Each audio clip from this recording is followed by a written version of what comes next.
Hey everyone, Matt and Dan here from Limitless PT, and today we're going to talk about ankle sprains. So a super important thing to know is that after an ankle sprain, if you have ruled out a fracture, it is now shown that it is better for you to get moving, get that range of motion, and start walking on it as soon as possible. The old train of thought might have been to put you in a cast, boot, or crutches for a prolonged period of time, and it's actually shown that that doesn't help speed anything up and may actually prolong the process there. So with that being said, we have an email sent out earlier this week, and there's some information on how you might be able to begin the process of rehab, where you're getting some range of motion and strength back at your ankle. And also, if you are dealing with a recent injury, it's probably best for you to seek medical guidance there, whether it's a visit here at the office or a medical professional taking a look, so you know you're going down the right path.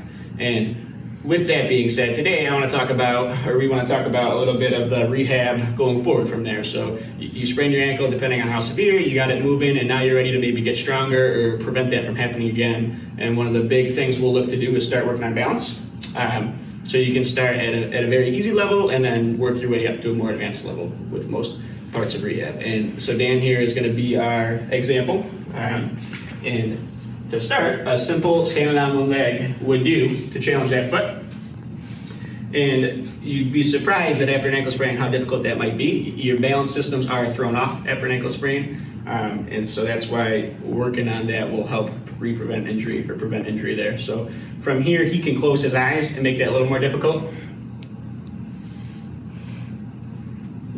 And then he can also open his eyes again, but turn his head side to side.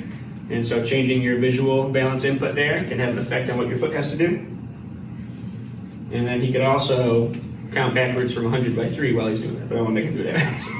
And then if you want to, taking him from a solid surface to a foam surface could be the next step in the progression. So again, starting on one leg, try and reach that for about 15, 30 seconds.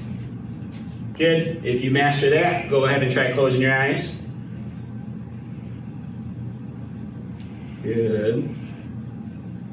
And then if that's easy, you can either turn your head with your eyes closed or turn your head with your eyes open to throw off your balance systems there. And you're noticing, even without an injury, this one can be tough. Another thing I think is important to say is that it's worth doing these exercises on both sides. After ankle sprains, the risk of doing it again on either side is actually increased. So when you're doing your PT exercises or you're doing your rehab exercises at home, be sure to mix in both sides there. And if you have any questions or need any guidance, feel free to reach out to us here at Limitless.